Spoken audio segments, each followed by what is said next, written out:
Have you ever been in love? And I don't talk about some butterflies in your tummy.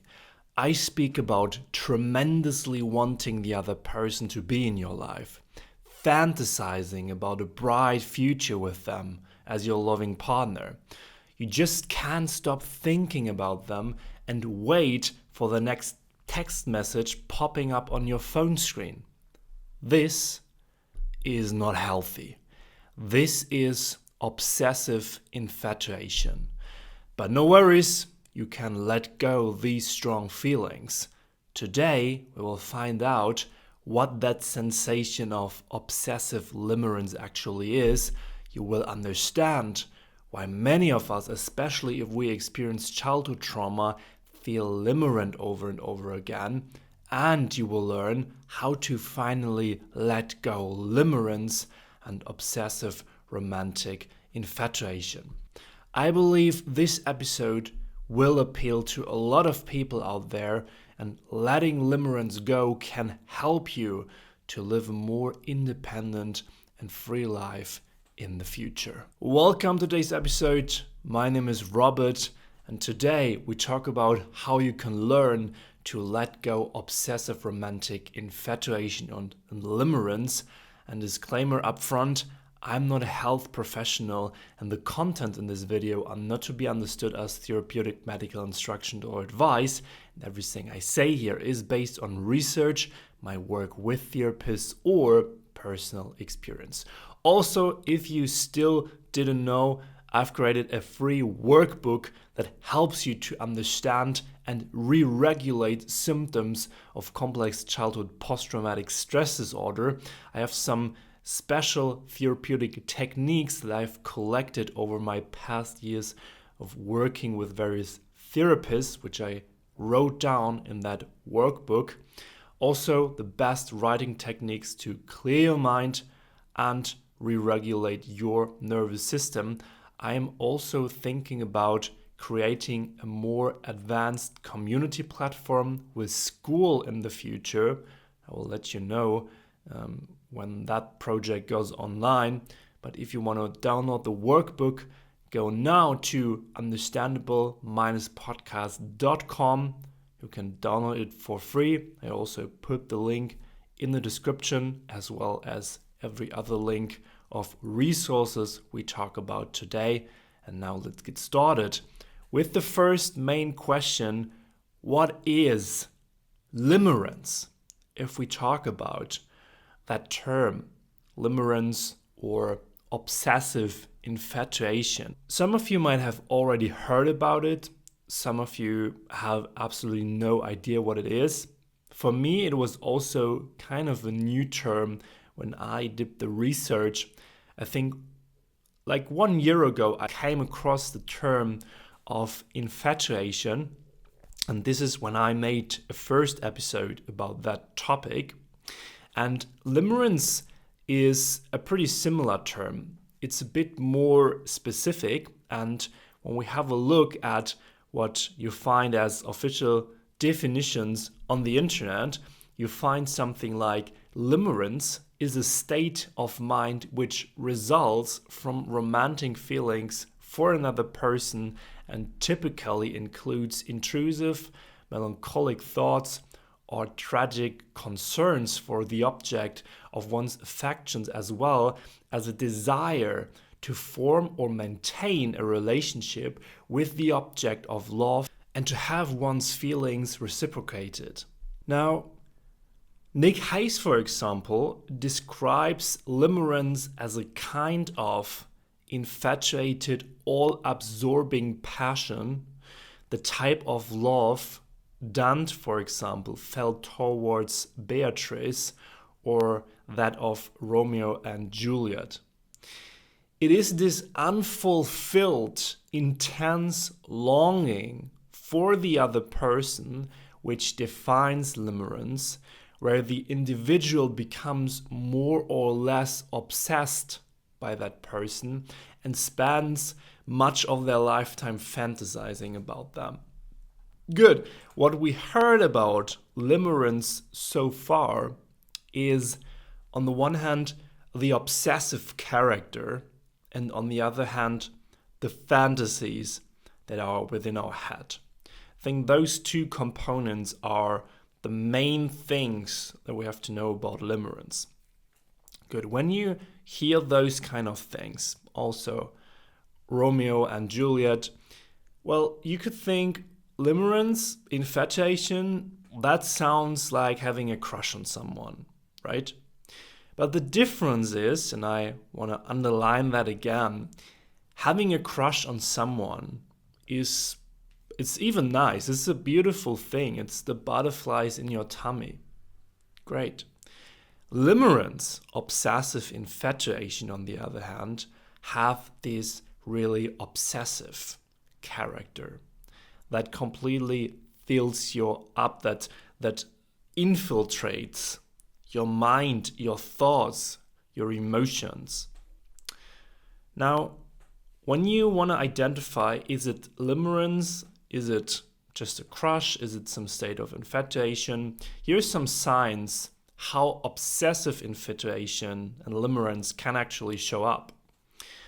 First of all, the feelings for this specific other person, for that object you want to create a relationship with, those sensations, those feelings come on very fast, very strong, and out of a sudden. There is always, when you have this sensation of limerence, second, an obsessive or a state of urgency around that want and that connection or that potential, often relationship coming up. It's like that you feel kind of addicted and that you really seek the attention of that other person, of that object of love. Sometimes what's also typical is that we see the other person as better than us, in a way, as superior. We put them on a pedestal. We think like, oh my gosh, I just want that person up there. That's the perfect partner. That's the perfect match for myself, right? That's pretty typical when you experience some form of limerence. Not when you experience some form of crushing. Then you think, oh, that's such a beautiful person. That's someone who's really nice. But that's not someone who has like this godlike status. We can feel that we need the other person to feel fulfilled again within ourselves, and therefore feel extremely attracted to that other person. That makes sense because if we need someone, something from outside to feel fulfilled within ourselves, then we are not good as we are. We don't feel complete. It can happen as well that we feel insecure about the relationship or about that construct of relationship we try to build when we date someone we feel limerent to. And therefore, we are really careful how we behave, how we communicate to that other person, and we put a mask on our face and on our behaviors and what we do and what we say, and therefore hide specific aspects of ourselves. Also, we do overthink every little detail of how we behave, and we look for signs and signals in the behavior of the other person that might give us feedback. Is that behavior of us really okay? And is the other person signaling us that he or she might like us? That's really interesting. That's really important here. We overthink every tiny signal. Oh, the other person texted me again. That means that she or he will love me. Oh, the other person just smiled at me. That means that we will have an amazing and bright future. Those kind of things are also details we have to recognize here, and therefore we can pretty much see if it's more a limerent state we're in, or if it's more like a nice crushing state we're in. Now you could say limerence, infatuation, having a crush on someone, those things sound pretty normal.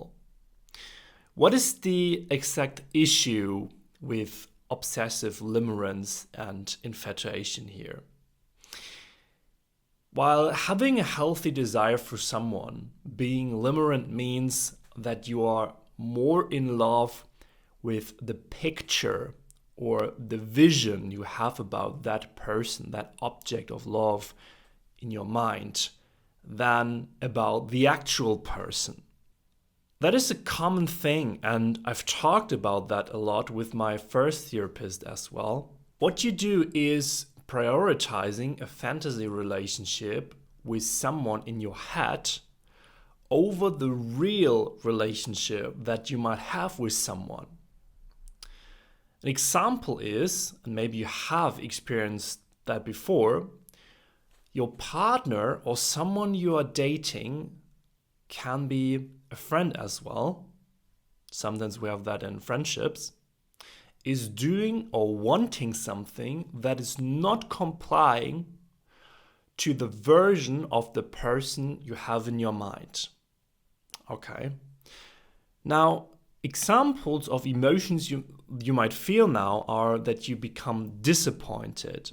You might become angry on that person. You might start a fight with that person because you in your head want them to be someone else.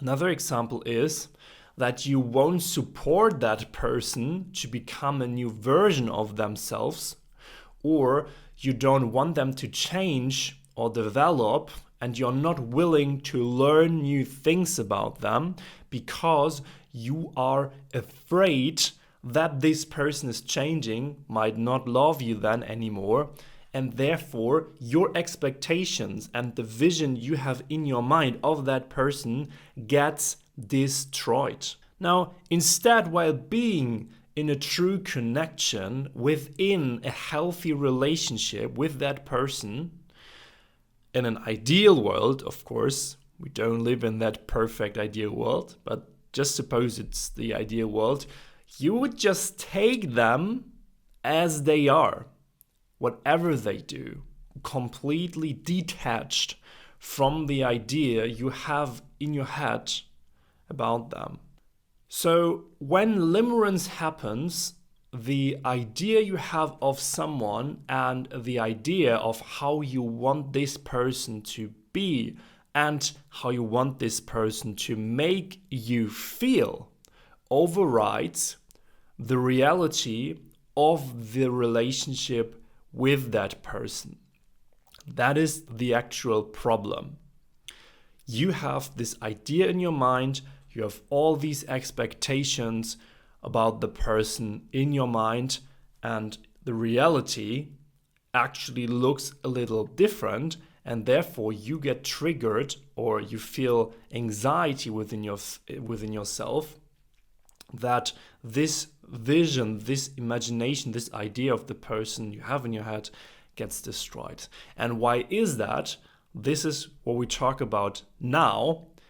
Why do we feel limerent? When we feel limerent, what I explained to you, we deny the reality of a relationship as it is. Therefore, you have two different versions of that person. On the one hand, you have the version how you idolize the other person in your mind.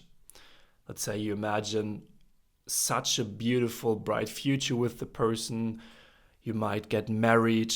You have this imagination that you do a nice wedding trip, that you have this dream wedding on the island, that you might kiss just sitting on the beach, that you might have a baby together, that the other person will be your perfect partner, will be, for example, a successful doctor, will be a successful entrepreneur, will just accomplish beautiful things that increase your status maybe as well, is so kind always, just is keeping up the harmony within the relationship. That's one version of that person. That's the idealized version that you have in your mind, that you want so bad because it really fulfills your desires. It really vanishes all of your anxiety. But then there is reality. And that's the second version of the other person. That's the real version. That's reality of how the other person actually is. Ideally, the other person is nice to you all the time, is not completely in harmony because the other person also sets boundaries. That's what you do in a healthy relationship. Maybe the other person doesn't want to marry. Maybe the other person doesn't want to kiss you. Maybe the other person prefers cuddles over kissing. I don't know. Maybe the other person doesn't want to have kids. Not because of you, but not in general. Maybe the other person doesn't want to become a successful doctor or entrepreneur. Maybe the other person is more like a rocker, like playing the guitar.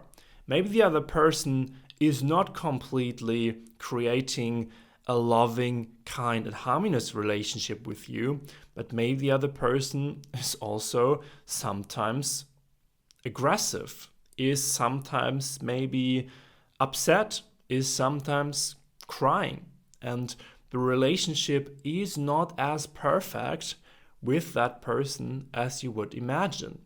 But that is how the other person actually is. We project the image of an ideal person as we would like them to be onto that other person.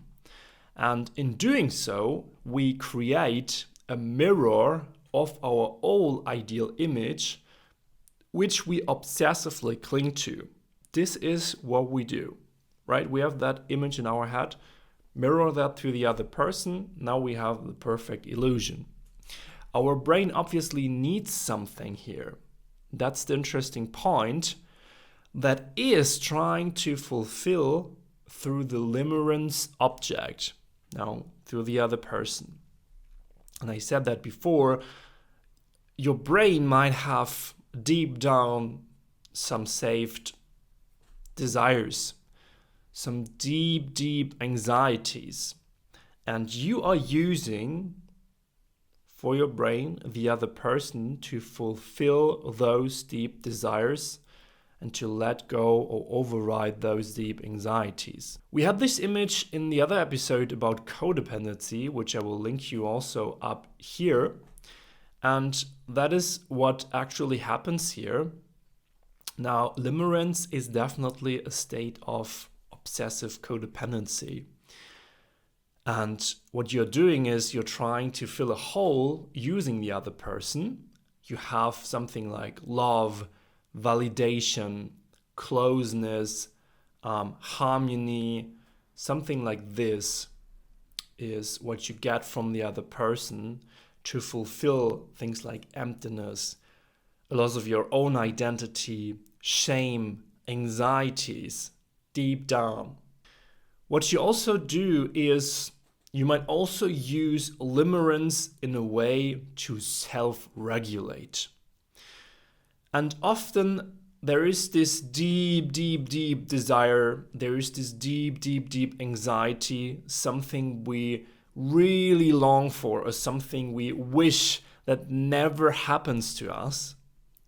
And we might also wish that for a long time. Those feelings of closeness, to feel really close, to feel loved by someone, when you didn't have that as a child, in your early childhood, that's typically for people who now as adults experience complex PTSD. Can also be another example, the long for that feeling of giving up responsibility. Example, when you always take care and you feel that you are responsible for others because you were responsible for your parents, because your parents might have been irresponsible when you have been a kid, then you like to put someone up there on a pedestal sometime when you feel limerent. So they are above you, and then there is finally someone who takes care of you. Beautiful. Now you have fulfilled that desire. Another example, the feeling of attention and validation. Many people long for that. What you do is you idolize someone, so that person gives you feelings of attention, of validation that you usually didn't get as a child as well. And also common are, as I said, anxieties that are really deep down and where you don't have solutions for yet. Maybe there are no solutions, maybe you don't have them yet. For example, the fear of getting abandoned by someone, the fear of being alone forever, never finding a good partner can also be possible. That this fear surfaces when you date someone or when you meet someone where you can mirror that desire on, or that fear on. The fear of that in this life no one actually has an idea how this will all end or why we're here. That's pretty much devastating when you have this sensation and you wish that there is someone who finally takes care, who has an idea. So you idolize that person. Or the fear that everyone just wants to hurt you. For example, I have that. So I idolize people to get a break from that sensation, just for a short time, just in my mind, that I can finally see someone as a person who will never hurt me for anything I do. So I imagine that person to be my absolute safe place. I admire that person in that situation. These experiences, as I said, many times have their origin when we were children. And what we do here as adults is that we project our unsolved childhood needs that were not fulfilled by our parents or by our caregivers onto our new partners, onto people we crush on, to people we're dating, or even to some friends. Can also be the case that we create that illusion with close friends. And all of these examples are, of course, denials of reality. What we have to understand here is that those are opportunities. Those scenarios, those moments of denial are opportunities to experience those ideal situations in our minds. Finally, address those deep needs, deep desires and fears, and those moments where we feel limerent serve the cause to make us feel relaxed. We finally have a break from all these threats or from all these longings, and those moments make us feel calm and protected in a way as well. A second reason is that limerence allows you to step back of responsibility for real connection or of real love, of a relationship that adults might have, where some people communicate their emotions, their needs, their boundaries might hurt each other in such a responsible adult relationship. And that allows you to withdraw into your fantasy, into your mind, that allows you to disconnect from reality. It's pretty similar to a dream, where limerence also appears from time to time, and maybe you had these dreams where you had those really, really intense images and visions while you're sleeping, and then you wake up and you thought like, oh my gosh, I just met the perfect partner in my dream. I just saw that this person won't ever leave me, won't ever hurt me, won't ever criticize me.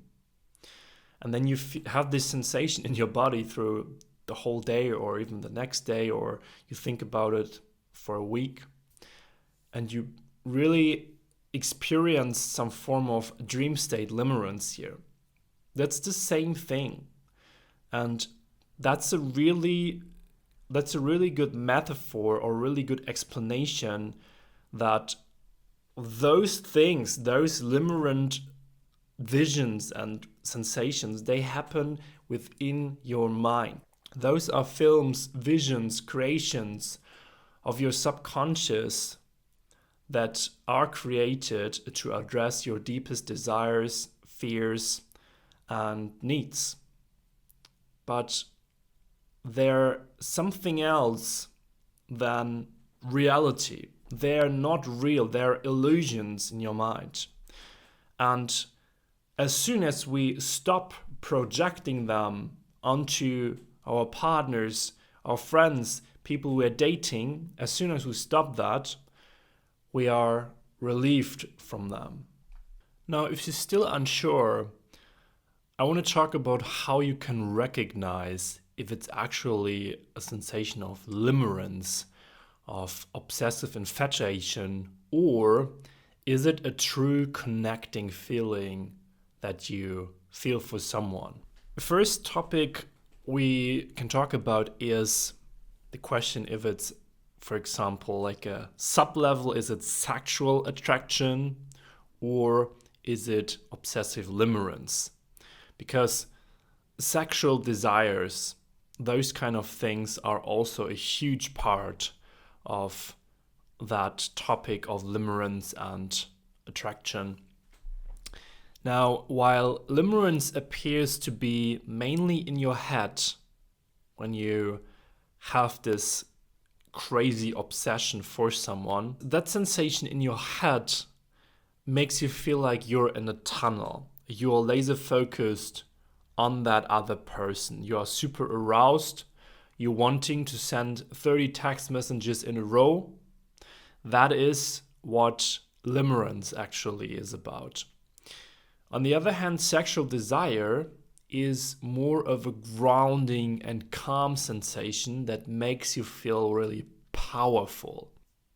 A simple question you can ask yourself when you are with the other person, while you have sex with them, is, are you thinking about that person as being distant, as being that perfect version? Are you in your head then?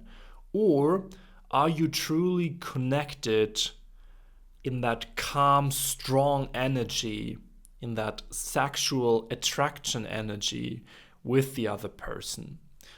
So you have those two levels, I would say. The one level is that illusion level, that's the limerence level, and the other level is that calm, grounded, and strong attraction level while you have sex in that example. Another example where you can recognize that is it a nice crush that you have on someone? Or is it limerence? Is it obsessive infatuation? When you just met someone or you are in a relationship with someone and you think about them a lot when you're alone, fantasizing about them a lot when you're alone. For example, you fantasize about how you go with them for a walk the next time, how you will kiss them the next time intensely, then that's probably also limerence here again, being active. That's especially true when you just met the person or you just met them once or twice and you already have these huge fantasies. That's definitely unhealthy attraction. I remember that a couple years ago, I just met someone on a dating app. I just chatted with that person and she had like beautiful pictures.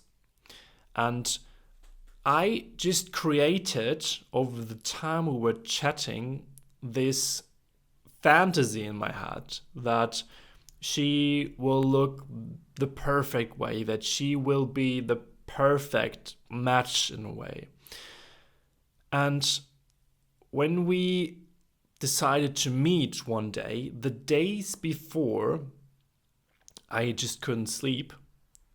It was even worse. I just felt panicky at night because my mind was closer and closer getting to the day of reveal, where I would see if the person would actually look like that, would actually be like that illusion. I was crazily afraid that the person wouldn't look like the perfect way, wouldn't look like how I imagined that person to be, and wouldn't behave that way. So I created that massive illusion within my head, and I was so scared that this would be just an illusion because I really wanted that person to be that way. I was not open in any way that this person would be any different, or that this person would be actually how that person would be. So I was addicted to that version that I created in my head of that person. Now, another example where you can identify if it's actually limerence or if it's actually a true connection is how long these feelings actually last. After such a limerent state I just explained and described to you, the feelings are quickly gone. In that scenario, I actually never met that person, so I, to this day, have no idea how the person actually would be or would be like. To this day, I also don't care anymore, and that's so typical when you experience those states of limerence, because those states disappear as fast as they arise. The feelings are so quickly gone if someone is actually not interested in you, or you scared them away and then they drop you because you appear to be super needy. And just in some couple days or weeks, you might be back to normal, might be back to your grounded adult state, and you just realize, what the hell just happened to me? How could I have those sensations? And you just understand that it was obsessive infatuation or limerence. And a final example, if you just think like, to me it still sounds like a crush somehow. Isn't that just part of our daily normal life? Isn't that what's happening to all of us sometimes? The answer is yes, that's true, but it depends to which degree. Because of that obsessive character of limerence, it definitely can appear to be disrupting your life, and as well the life of other people. That's because the state of limerence might make you feel frustrated, might create the feeling of panic within you, might make you feel afraid. And that's definitely then harming your mental health, that's harming your relationships you have with other people, that's definitely killing attraction that you could build with that person you are dating. And it's definitely not a crush anymore if you are suffering from these intense sensations. I know that it's, for some people, a pretty normal state, and it was for me as well in the past. And those are those kind of stories where some people appear to just long for seeing someone constantly. Do you know these people? Or maybe you're just one of those people as well.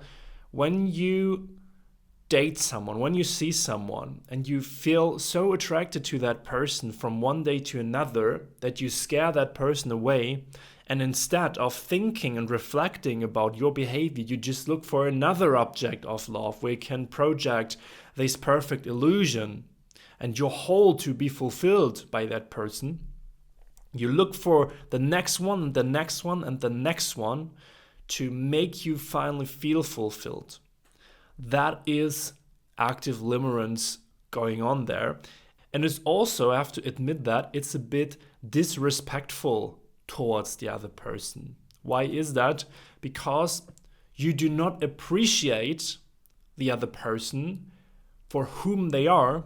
No, you expect the other person to be a different person, to be a different image or vision that you have in your head.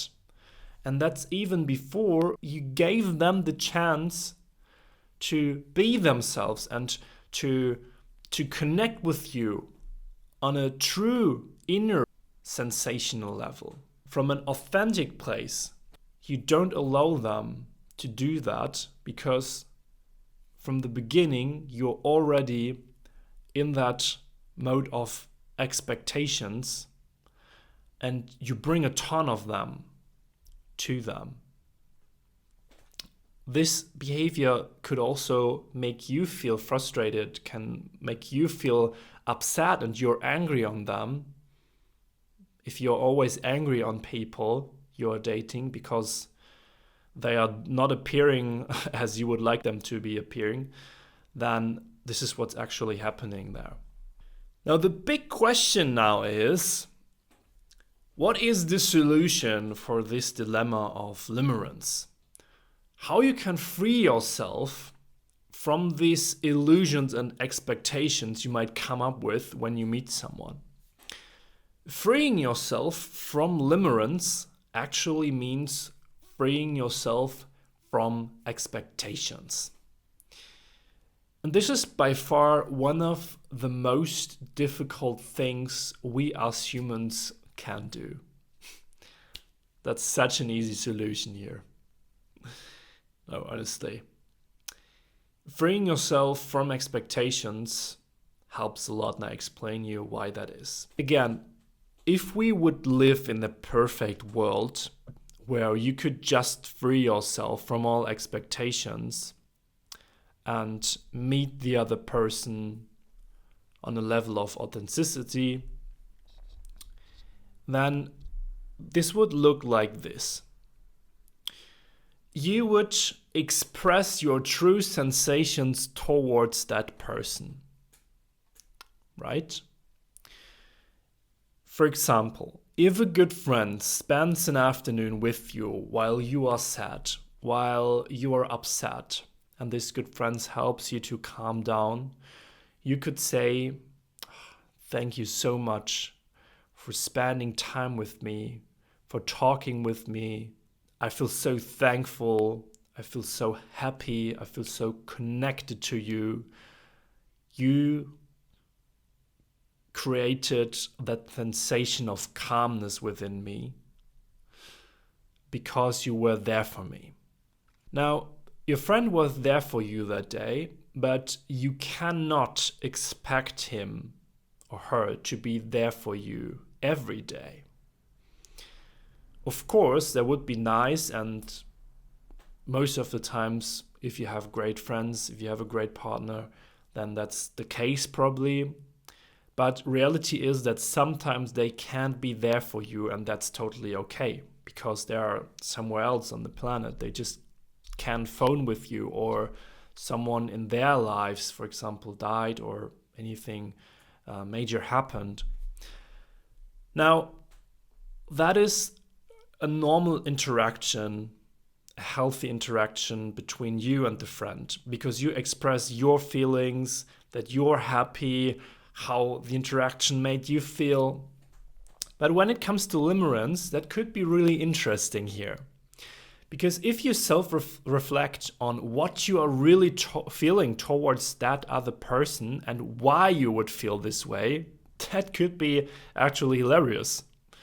The truth is that the other person you often just met didn't make anything to make you happy. Maybe they went for a walk with you, or they spent 2 hours on a bench, or you had a coffee with them, or they just texted with you for a while. But is this why you are happy? Maybe, but maybe you're just happy and feel so obsessed with them because you project a ton of future expectations on them. And if you do so, you will recognize in the moment where you reflect on the why with some distance that you actually did that and that you felt limerent in a way. Now, when you would see someone for the first time and you just pour out your whole heart and you say, I feel so obsessed with you, I feel so crazily attracted with you because, I don't know, you just texted me. It's so crazy that I want to imagine a whole bright future with you, and I just want to kiss you and hug you because we just texted and you appear to be the perfect looking partner. Yes. You know what happens then? First thing, hopefully, you realize that you are crazily obsessed with that person and that you are projecting something from your past on them. That's the first thing. And the second thing is that, unfortunately, you scare them away and you appear like crazily needy because you present to them that you have this hole within you that you want to fulfill using them that comes from your childhood probably. So now just back to some serious talk. Let obsessive infatuation go. How to do that? The skill to learn here is to lay down the glasses of interpretation and to start to realize what actually happens there when you experience those sensations. To do so, you can imagine what a neutral person could observe in an interaction that you have with someone, okay? So this neutral person, imagine you have a date with someone, okay? You feel limerent. You feel that you really want that person to be in your life. Now you have another friend, another spectator who's sitting behind you and just not weirdly, but neutrally observing what you do there with the other person. And you can imagine that, and it's actually helpful when you are in such a limerent state, what this neutral person might see. The person might see that you, person A, says A, B, C to person B. And you're sitting on a bench. And you're not kissing, and you're not cuddling, you're just talking, and you spend 2 hours together. So that is what's actually happening on a realistic level. If that interaction made you happy, then you have real appreciation here. If this interaction makes you feel obsessive and wanting you to create a bright future with that other person, then that is actually limerence going on. This, by the way, also works the other way around, because as we human beings, we are constantly interpreting things as better or as worse as they are. And especially people with a childhood trauma history often interpret things less good than they are. For example, I have that, right? So I often interpret things like, oh, that person wants to hurt me. It was just a normal interaction. Maybe the person set a boundary, but my system, my nervous system interprets it as person wants to hurt me. I am also kind of addicted sometimes to the thought that people want the worst for me, even though there are no real signs that this is the truth in many interaction. But my brain is actually misinterpreting those actions, and in reality, a completely different outcome is the case. And again, what we have to understand here is that our brain, whether it's doing it in a limerent way, that you're putting people on a pedestal, or in a worse way, that you think everyone wants to hurt me, everyone wants to criticize me, everyone wants the worst for me, our brain is doing that to protect us. Okay. The thing is, it's actually not helpful. Not if you develop positive, not if you develop a negative set of expectations towards the other person. So again, the solution here, the final solution, is pretty similar to what I already told you in the CPTSD videos before. You have to learn to self-center yourself. And what does that mean? You have to experience at first and name your emotions as how they are, and if you want, also express them in a healthy manner.